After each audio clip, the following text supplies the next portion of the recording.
What's up, everybody? It's your boy, the one and only Jodeci Dion, and welcome to another Out from the Side of My Neck short. I'm out here waiting for my boy to get out of college, picking him up, and so I figured I had a chance to sit down and do a little video real quick. And in today's video, I want to talk about the Game Awards. Basically, who I think is going to win or who I know is going to win. And so if you're a fan of Nintendo, if you're a fan of Kojima, if you're a fan of Team Cherry, just go in knowing your game's not going to win. They're giving it to the Expedition 33 RPG. Why? Because of the narrative, the conversation that's been going on for this game since its launch. To the gamers, to the Western media, it's the second coming of the RPG. Us real gamers, we know that's a lie. That's basically propaganda, but they've been pushing this narrative and they're not giving up on it. Every time you look up, they're talking about this game is the best thing since sliced bread. And those things matter when it comes to these kind of game awards. What's the conversation been going on since the game release? Are people still playing it? Are people still talking about it? For example, let's take Donkey Kong Bonanza. The conversation about that game since the release has basically been only about two things. The nostalgia-based memories of the game, and then basically the DLC and the extra cost to the game. Other than that, when it comes to the Western media, when it comes to Western gamers, you rarely see any video gameplay techniques, new abilities, new ways of speed runs. That's all been basically almost like Japanese gamers doing that kind of stuff. And for the most part, the conversation has been about the connection to the game, to the original Rare series, the Donkey Kong Country games, the 64, and of course, your Banjo-Kazooie. That was the whole conversation been about. Nothing about the game itself.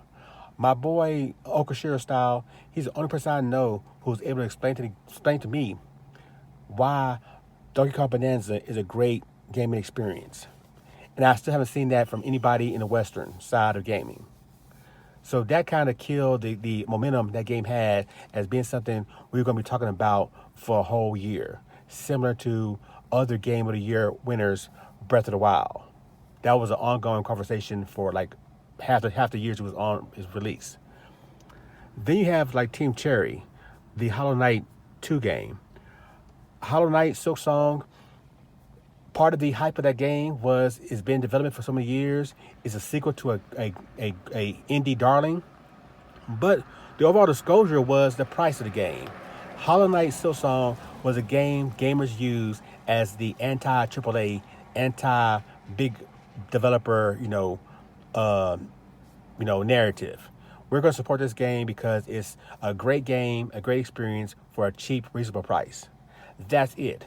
Once those gamers who bought it start playing it, all we heard was how hard it is, why it's so hard, I'm so frustrated, all that stuff. That don't help push a narrative when it comes to Game of the Year. When people are talking about how hard it is to play it, and some people are actually not even finishing the game, that don't help you. So that's why that game's not going to win the Game of the Year, in my opinion. Your fourth game is, of course, your generational, game from Kojima. He's always doing something different from Metal Gear Solid to now Death Stranding. And it's nominated because of who he is. But let's be honest. Have you seen the game came and went. I rarely see any videos of the games. I don't know anything about the game. I haven't been spoiled with the ending of the game. That's how few clips I've seen of the game in the media and in just gaming spaces in general. No one's talking about it. No one's saying, oh man, you got to play this game, man. It's this and that. It's just totally dead silence. So the game has no narrative. It has no push. There's no one behind it other than the pedigree. And so it's there because of that, but it's not winning. So the only game that people have been pushing on all the narratives is the Expedition 33. They're telling you it's great for the media. The gamers who are playing it are saying it's the second coming of RPGs, and it has that positive push. The media loves it, and the people who are playing it love it. Does it deserve it? I don't know. I haven't played it. But I will say, out of all the games I've mentioned, it's the only one where I see the media says it's good, and the guys who are actually playing it say it's good. And that's why it's going to win. So get ready for it, but it is what it is. This your boy, the one and only Jodeci Dion. I'll see you next time. Peace.